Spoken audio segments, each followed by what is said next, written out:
Бүгін үстел теннисінен арбамен жүретін спортшылар арасындағы мерейтойлық республикалық турнирдің салтанатты ашылуы өтті. Оған Қазақстанның 12 өңірінің өкілдері қатысуда. Толығырақ келесі сюжетте. Жастар спорт кешенінде арбамен жүгіретін спортшылар арасында үстел теннисінен 10-шы республикалық турнир өтуде. Жарысқа Қазақстанның түкпір-түкпірінен 70-тен астам спортшы жиылған. Қарағанды облысы өкілдерінің бірі 22 жастағы Артем Вайман. Ол Қазақстандағы өз санатының бірінші нөмірлі спорт шебері, көптеген халықаралық жарыстардың жеңімпазы және қатысушысы болып табылады.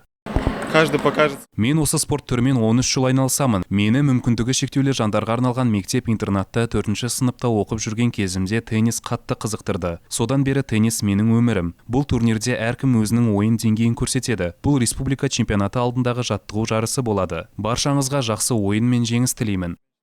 Жыл сайын бұл спорт түріне мүмкіндігі шектеулі жандар көбірек қызығушылық танытуда. Мақсаттардың бірі облыс және ел құрамаларына кіре алатын санаттар бойынша мықты спортшыларды анықтау. Турнир 2 күн бойы өтеді. Бірінші кезеңде спортшылар санат бойынша бақ сынайтын болады. Финалға шыққандар олимпиадалық жүйе бойынша ойнайтын болады. Ал ертең 17 наурызда қатысушылар абсолютті біріншілік үшін жарысады.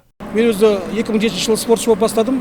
Содан Россияның Челябинск облысында осындай үлкен жарысқа қатыстық.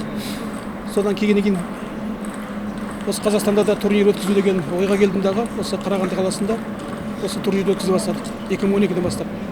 Негізгі мақсаты үстел теннисін мүгедектердің арасында дамыту.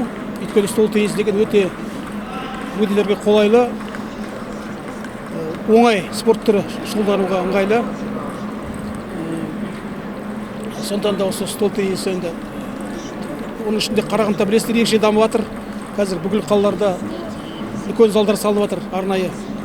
Қазіргі уақытта Қарағанды облысында 7 спорт шебері бар. Дархан Тілемісовтің айтуынша халықаралық деңгейдегі турнирді ұйымдастыру жоспарда бар. Бірақ әзірге елдегі және әлемдегі жағдай бұған жол бермей отыр. Ұйымдастырушылардың арманы жаңа теннис орталығында турнирлер өткізу үшін жағдай жасау. Өйткені онда барлығы жалпыға бірдей танылған әлемдік стандарттар бойынша сақталған.